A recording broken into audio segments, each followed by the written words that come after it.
প্রিয়তমা, এখনো কি তুমি চেয়ে থাকো পথ পানে চেয়ে আসবে সেদিন? এই আশা নিয়ে ভোর হয়ে রাত যায় বয়ে। তুমি কি শোনো এই মনের কথা, যা শুধু তোমাকেই খুঁজে যায়? ফেলে আসা দিন সেই পথের বাঁকে, আজও কি তুমি পথ চেরো?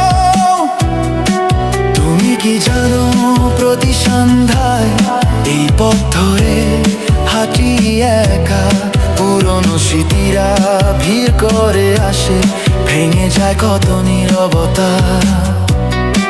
তোমার অপেক্ষার সেই নীরবতা আজও কি কাঁদা